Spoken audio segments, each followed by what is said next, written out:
Hello အားလုံးပဲမင်္ဂလာပါဒီနေ့မှာတော့ what is a noun ဆိုတဲ့ခေါင်းစဉ်လေးနဲ့အနေငယ် sharing လုပ်ပြီးတော့မှာဖြစ်ပါတယ်ပထမအဆုံးပြောချင်တာကတော့ဒီသင်ခန်းစာ notes တွေ lecture notes တွေအားလုံးက World English Institute ဆိုတဲ့ website ကနေပြီးတော့မှကိုးယူထားတာဖြစ်တယ်ဆိုတာကိုရှေ့ဥစွာပြောပြချင်ပါတယ်ရှင် Okay what is a noun ဆိုတာဘာလဲA noun is a word that names a person, place, or thing. လူပုဂ္ဂိုလ်တစ်ယောက်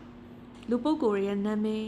နေရာရဲ့နာမည်အရာဝတ္ထုရဲ့နာမည်တရိษံတွေအရာဝတ္ထုတွေ idea ကျမတို့အသွေးခေါ်တွေကျမတို့ရဲ့လှုပ်ဆောင်မှုတွေအရေးအသွေးတွေခံစားမှုတွေအဖြစ်အပျက်တွေအားလုံးဟာ noun ဖြစ်တယ်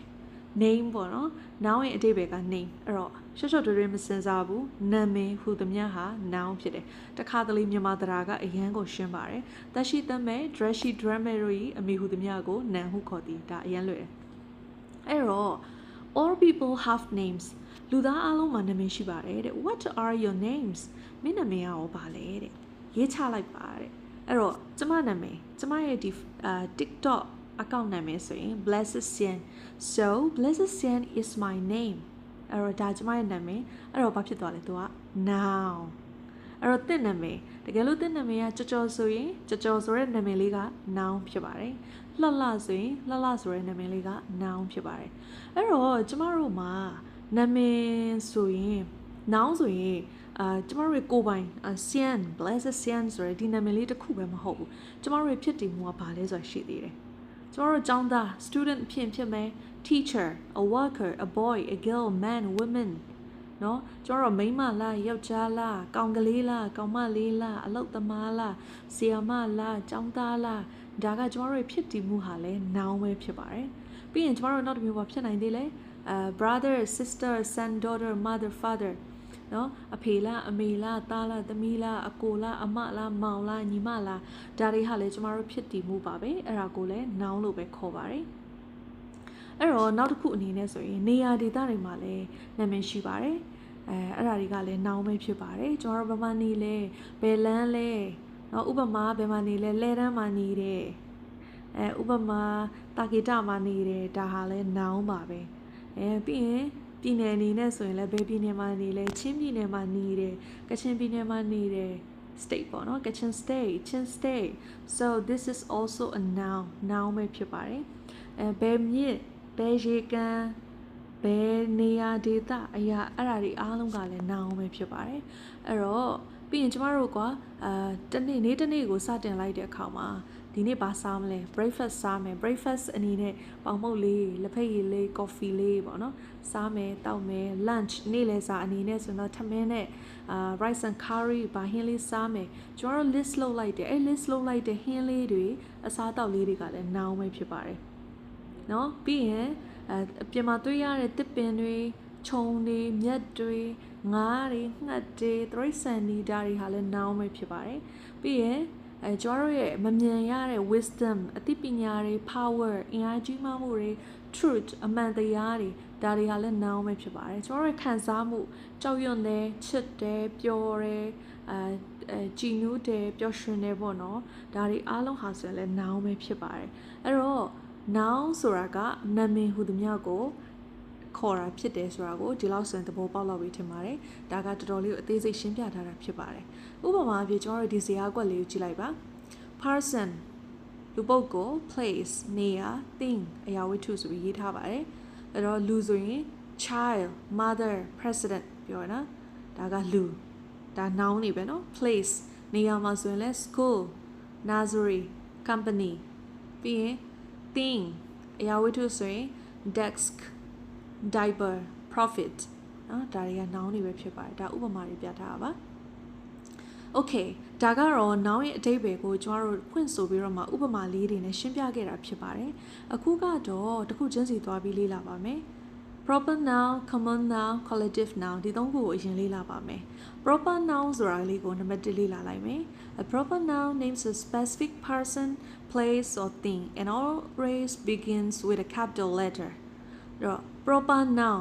မြန်မာလိုဆိုရင်တော့ပုဂ္ဂလနာမ်ပုဂ္ဂလလို့ပဲပြောရမလားပုဂ္ဂလနာမ်ဖြစ်မယ်ပေါ့နော်သူကတစုံတစ်ခုကိုအထူးပြုတယ် ဥပမာခုနကကျမတို့ noun ကိုရှေ့ဝေးပြောခဲ့တဲ့ထဲမှာကျောင်းသားတို့ဥပမာငှက်တို့ဘာလို့ဆိုရင်ငှက်လို့ပြောလိုက်တာနဲ့ဘာငှက်လဲဆိုတာသိလားငှက်လို့ပြောလိုက်ရင်အမျိုးပေါင်းသိန်းနဲ့တန်းနဲ့ချီရလေဥပမာယောက်ျားလို့ပြောရင်လည်းယောက်ျားဆိုတဲ့ဒီမှာလူတွေအများကြီးပဲဒါပေမဲ့ blessed sian လို့ပြောလိုက်ပြီဆိုတော့ဒါကျမကိုပြောတာဒါ proper noun ကျမအတွက်ပဲဖြစ်တည်နေတဲ့နာမည်ဖြစ်တယ်ဥပမာတင်းနာမည်ကလှလှဖြစ်တယ်လှလှလို့ပြောလိုက်ပြီဆိုတာ ਨੇ ဒါကမင်းအတွက်ရှိနေတဲ့ specific noun လေးဖြစ်ပါတယ်အဲ့တော့ဒီမှာ example အနေနဲ့ပြောထားပါတယ် Adam Tigris River ဘောနော် Beijing China Monday July English ဒါတွေဟာ proper noun ဖြစ်ပါတယ်အဲ့တော့ကျွန်တော်မိသားစုထဲမှာရှိတဲ့လူတွေရဲ့လူပုဂ္ဂိုလ်တွေရဲ့နာမည်တွေကိုရေးကြည့်ပါတယ်ဒါတွေက proper noun ဖြစ်ပါတယ်သင်ရဲ့ဖို့ဖွားအဖေအမေညီကောင်မောင်နှမတွေရဲ့နာမည်တွေကိုရေးကြည့်လိုက်ပါဒါတွေက proper noun ဖြစ်ပါတယ်ပြီးရင်ကိုယ့်ရဲ့လမ်းတွေကိုယ့်ရဲ့ပြည်နယ်ကိုနေတဲ့ခရိုင်ပေါ့နော်ကိုယ့်ရဲ့လူမျိုးဒါတွေကိုရေးကြည့်လိုက်ပါအဲ့ဒါကလည်း proper noun ပဲဖြစ်ပါတယ်ပြီးရင်ကိုယ့်ရဲ့ပတ်ဝန်းကျင်မှာရှိတဲ့မြစ်တွေချောင်းတွေပင်လယ်တွေသမုဒ္ဒရာတွေကိုလည်းစာရင်းလေးပြုစုကြည့်လိုက်ပါအဲ့ဒါတွေအားလုံးကလည်း noun ပဲဖြစ်ပါတယ် Each of these words is a proper noun and should begin with a capital letter proper noun ဖြစ်တဲ့အတွက်ကြောင့်သူကတတိပုဂ္ဂလတဦးတစ်ယောက်အတွက်ပဲရှိနေတာဖြစ်တဲ့အတွက်ကြောင့်သူကထူးခြားတယ်အဲ့အတွက်ကြောင့်သူ့ရဲ့စလုံးကိုသုံးတဲ့အခါမှာအရှိမအကြီးနဲ့ရေးပေးရပါတယ် example အနေနဲ့ Mount Everest Everest တောင်ကမ္ဘာပေါ်မှာ Everest တောင်တစ်ခုပဲရှိတယ်အဲ့အတွက်ကြောင့် Mount Everest လို့ရေးတဲ့အခါမှာအကြီးနဲ့ရေးပေးရတယ်ပေါ့နော် Nile River Nile မြစ် Dead Sea ပင်လယ်သည်ဒါဆိုလဲတစ်ခုပဲရှိတယ်ဒါသူတို့အတွက်တည်တံ့ရှိနေတဲ့နာမည်ဖြစ်တဲ့အတွက်ကြောင့်အကြီးလေးနဲ့ရေးပေးရပါတယ်အဲ့တော့ proper noun ဆိုခြုံပြီးတော့ပြောရမယ်ဆိုလို့ရှိရင်ဒါတဦးတစ်ယောက်တည်းတနေရာတည်းတစ်ခုတည်းအတွက်ပဲဖြစ်တည်နေတဲ့နာမည်တွေဖြစ်ပါတယ်ဒါပေမဲ့ပေါ့နော်ကတ်သက်ပြီးတော့ပြောချင်တော့လှလှလို့ပြောတယ်လှလှဆိုကမ္ဘာပေါ်မှာလူအများကြီးပဲအဲ့လိုမျိုးတော့မတွေးပါနဲ့ဥပမာကျမနာမည်က blessed sian ဆိုရင်ဒီ blessed sian ဆိုတဲ့နာမည်လေးကကျမတို့ပဲဖြစ်တည်နေတယ်ဒါ proper noun ဖြစ်တယ်လို့ပဲမှတ်ပေးပါသတ်မှတ်ပေးပါရှင် Okay a common noun ဆိုတာကတော့ဘုံပေါ့နော် that names any kind of person place or thing အဲ့တော့နေလူပုဂ္ဂိုလ်နေရာအရာဝတ္ထုအရာအားလုံးကိုနာမည်ပေးတဲ့စကားလုံးဖြစ်တယ်သူက common ဖြစ်တဲ့အတွက်ကြောင့် proper မဟုတ်ဘူးတတိပုဂ္ဂလမဟုတ်ဘူးခြုံပြီးတော့မှသူကပြောတာဥပမာအားဖြင့် man လူသားယောက်ျားဆိုရင်ဘာတူလဲတယောက်တည်းရွေးထုတ်လို့မရဘူးကမ္ဘာပေါ်မှာရှိတဲ့ယောက်ျားတွေအားလုံးအကျုံးဝင်တယ် women မိန်းကလေးမိန်းမ river မြစ်လို့ပြောလိုက်ပြီဆိုရင်ကွာကြောက်ဖျားမြစ်မဟုတ်ဘူးเนาะအေယာဝတီမြစ်လို့ပြောပေမဲ့ဘာမြစ်ဆိုတာမတတ်ထားဘူးဆိုရင်ဒါကအကုန်လုံးကိုရည်ညွှန်းတယ် lake city country day month language เนาะlanguage ဆိုရင်လည်းအဲ့လိုပဲ language ဘာသာစကားလို့ပဲပြောရင်ဒါကအားလုံးကိုခြုံငုံပြီးပြောတာလေဥပမာ Chinese language လို့ပြောရင်တော့ဒါတရုတ်စကားသိရတယ်လေအဲ့လိုမျိုးပေါ့နော်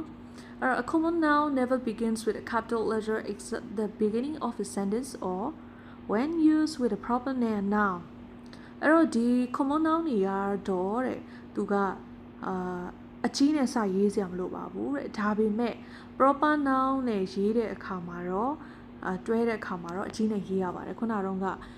Mount Everest တို့ပါတော့ဆိုရင်အကြီးနဲ့ရေးလိုက်တယ်လေအဲ့လိုမျိုးနာမည်ပါတယ်ဆိုရင်တော့အကြီးနဲ့ရေးရပါတယ်နာမည်တတိပုဂ္ဂလအနေနဲ့သတ်မှတ်ထားတဲ့နာမည်မပါဘူးဆိုရင်တော့အသေးနဲ့ပဲရေးရုံပါပဲတဲ့ပြီးတော့ river နဲ့ college ဆိုတာလည်း common noun တွေပဲဖြစ်ပါတယ်တဲ့ဒါပေမဲ့သူတို့ကိုspecify လုပ်ချင်တဲ့အခါမှာသူတို့က proper noun တွေဖြစ်လာတယ်အကြီးနဲ့ရေးရတယ်ဥပမာအားဖြင့် river ပဲဆိုရင်တော့မြစ်ပဲဒါပေမဲ့ Columbia River လို့ရေးလိုက်တဲ့အခါမှာ C မှာလည်းအကြီးရတယ် R မှာလည်းအကြီးနဲ့ရေးရပါတယ်ပြီးရင် Columbia Christian College เนาะအဲ့လိုမျိုးလုပ်လိုက်တဲ့အခါမှာသူ့ရဲ့တတိပုဂ္ဂလနာမည် proper ဖြစ်သွားတဲ့အခါမှာအားလုံးကိုအကြီးနဲ့ရေးရပါတယ်ပြီးတော့နောက်တစ်ခုကတော့ collective noun အစုပြနာမ်ပေါ့နော်အစုပြနာမ်ကကြတော့သူကအုပ်စုလိုက် a group of people or things that are bound together as a unit အားလုံးပေါင်းလိုက်ပြီးတော့မှတစ်ခုအဖြစ်နဲ့ရက်တည်သွားတဲ့ဟာပေါ့နော်အဖွဲ့ကိုအုပ်စုလိုက်ကြီးကိုရည်ညွှန်းပါတယ်တဲ့ A collective noun is singular in form but refers to more than one. သူကိုကြည့်လိုက်မယ်ဆိုလို့ရှိရင်တော့သူက singular ပဲအနည်းကိန်းပဲဒါပေမဲ့အနည်းကိန်းလို့ပြောလိုက်တဲ့အရာလေးကတစ်ခုထပ်ပို့ပြီးတော့ပို့ပါတယ်တဲ့ဥပမာအားဖြင့် assembly crew fleet flock herd jury leader swarm school family ဥပမာပေါ့နော် family ဆိုတဲ့စကားလုံးကမိသားစု a family မိသားစုတစ်စုဟုတ်ပြီမိသားစုတစ်စုအနည်းကိန်းဒါပေမဲ့မိသားစုလို့ပြောလိုက်ပြီဆိုတာနဲ့တယောက်ပဲဖြစ်ပါမလားမဟုတ်ဘူးလေအဲ့ဒီမိသားစုထဲမှာရှိတဲ့သူတွေအားလုံးပေါင်းလိုက်တာမှ family ဖြစ်သွားတာအဲ့လိုအထိပဲเนาะ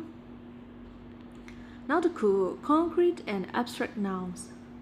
concrete noun names a person place or thing that can be heard seen smell tasted or touched အဲ့တော့ concrete noun ဆိုတာကကြတော့လူပုဂ္ဂိုလ်တမမောရဲ့နေရာအရာဝတ္ထုရဲ့နာမည်တွေဖြစ်တယ်သူကကြတော့မြင်ရတယ်ကြားရတယ်ခံစားရတယ်အရသာလည်းရတယ်အနံ့နေလည်းရတယ်ထိတွေ့လို့လည်းရတယ်ဒါကို concrete noun လို့ခေါ်ပါတယ်ဥပမာအားဖြင့်เนาะဒီမှာ banana cake ငါပြောသည်ဆိုရင်ငါပြောသည်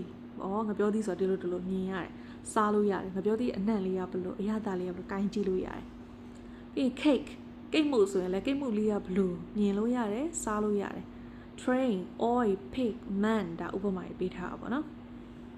အဲ့တော့ concrete noun ဆိုရင်မြင်နိုင်တွေ့နိုင်တဲ့အရာတွေကိုမြင်နိုင်တွေ့နိုင်ကြားနိုင်ထိတွေ့နိုင်တဲ့အရာတွေကို concrete noun လို့ခေါ်ပါတယ်နောက်တစ်ခုကတော့ abstract noun abstract nouns ဆိုတာက a name's quality feeling or idea အရေးအသွေးတစ်ခုခံစားချက်ဒါမှမဟုတ်ရင်စိတ်ကူးစိတ်တမ်းတွေကိုရည်ညွှန်းတယ်သူကမမြင်အောင်ဥပမာ love ချစ်တယ်ဆိုတာပြောတယ်ခံစားချက်ဒါပေမဲ့အပြင်မှာချစ်တာကိုထိအဲ့လိုကင်လို့မရဘူးကွာခံစားကတ်တက်ပြီးပြောရင်တော့ချစ်ချင်းဆိုတာခံစားလို့ရပါတယ်ခံစားလို့ပဲရသူထိတွေ့လို့မရအောင် fear ကြောက်ရွံ့တယ်နော်ကြောက်ရွံ့တယ်ဆိုတာစိတ်ထဲကဖြစ်တဲ့ခံစားချက် intelligence goodness ဒါတွေကပြောမှာဆိုမမြင်ရတဲ့အတွင်းထဲမှာဖြစ်နေတဲ့ကျမတို့ကင်တွေ့ထိတွေ့လို့မရတဲ့အရာတွေဖြစ်ပါတယ်ပေါ့နော်အဲ့တော့ concrete နဲ့ abstract နဲ့ခွဲမယ်ထင်ပါတယ်ဒီမှာဆိုရင်ဒါဇယားလေးထဲမှာပြောထားပါတယ် concrete nouns မှာ horse တဲ့မြင်းတဲ့ swan flower joke ဒါနော်ဥပမာလေးပေးထားပါတယ်ဒါတိတ်တော့ရေးမကြည့်ပါဘူး Okay နောက်ဆုံးအနေနဲ့ specific and non-specific nouns A specific noun is a noun that names a certain class of person or things specific ဖြစ်တယ်ဆိုတော့အထူးပြုတာပေါ့နော်ဒီအထူးပြုတဲ့ noun တခုကကြောက်ပါပြောရလဲဆိုတော့လူပုဂ္ဂိုလ်ပဲဖြစ်ဖြစ်အရာဝတ္ထုတွေပဲဖြစ်ဖြစ်သူတို့ကိုအတိအကျနဲ့နာမည်ပေးလိုက်တာ non specific ကကြတော့ရေဘူးရအားဖြင့်ခြုံငုံပြီးတော့မှပေးတဲ့နာမည်သူက specific မဖြစ်ဘူးအဲ့တော့ဒါကဒီတိုင်းပြောရင်ခက်တယ် example နဲ့ကြည့်လိုက်မယ်ဒါဇာတ်လေးထဲမှာကြည့်လိုက်မယ်ဆိုရင် specific non specific ဆိုပြီးရေးထားပါတယ်ရှေ့မှာ dog တဲ့ dog ဆိုတာခွေး non specific အနေနဲ့ပြောမှာဆို animal တိရစ္ဆာန်အဲ့တော့ non specific ဖြစ်တဲ့ animal လို့ပြောလိုက်တယ်တိရစ္ဆာန်တကောင်လို့ပြောလိုက်ရင်ကျမတို့ကဘာမှသိပါမလားမွေလည်းဖြစ်နိုင်တာပဲဝက်လည်းဖြစ်နိုင်တာပဲကြောင်လည်းဖြစ်နိုင်တာပဲငှက်လည်းဖြစ်နိုင်အဲ့လိုအစုံဖြစ်နိုင်တာပေါ့နော်ဒါပေမဲ့ dog လို့ပြောလိုက်တဲ့အခါမှာတော့ခွေးဒါခွေးဆိုတဲ့ခါတန်းတည်သွားတယ်သူက specific ဥပမာ crow နော် chicken အဲ့တော့ chicken လို့ပြောလိုက်ရင် chicken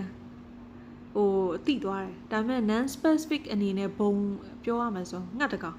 ဘာငှက်မှမသိဘူးငှက်လို့ပြောလိုက်ရင်ငှက်အားလုံးအကျုံးဝင်တယ်ပြီး rose နှင်းစီပန်းနော်ပြီး flower ပန်းလို့ပြောလိုက်ရင်ပန်းအားလုံးကအကျုံးဝင်တယ်ဒါပေမဲ့ rose လို့ပြောလိုက်ရင်တော့ဒါနှင်းစီပန်းကိုပဲရည်ညွှန်းတယ် specific ဖြစ်တယ်ပြီးရင်နောက်တစ်ခါ ant ပြီးရစိတ် insect ပိုးမွှားပေါ့ insect လို့ပြောလိုက်ရင်ကျမတို့ဒီ insect ထဲမှာအများကြီးပဲအကောင်ဒါပေမဲ့ ant လို့ပြောလိုက်တာ ਨੇ ပြီးရစိတ်ကိုရည်ညွှန်းတယ်ဆိုတာသိရတယ်ပေါ့နော်အဲ့တော့ specific ဆိုတာတစ်ခုခုကိုအတိအကျရည်ညွှန်းတာ non specific ကတော့ရေဘူးရအပြည့်ခြုံငုံပြီးတော့မှပြောတဲ့ noun ကိုပြောတာဖြစ်ပါတယ်အဲ့တော့ဒီနေ့လေ့လာသွားတဲ့အရာတွေကိုပြန်ပြီးတော့မှသေချာလေးပေါ့နော်နှစ်ခါသုံးခါလေးပြန်နားထောင်လိုက်မယ်ဆိုရင်ရှင်းသွားမယ်လို့ထင်ပါတယ်ဒီနေ့သင်ခန်းစာလေးကတော့ဒီလောက်ပါပဲမရှင်းတာရှိရင် comment တွေမှာရေးခဲ့နိုင်ပါတယ်အားလုံးကိုကျေးဇူးတင်ပါတယ်ရှင်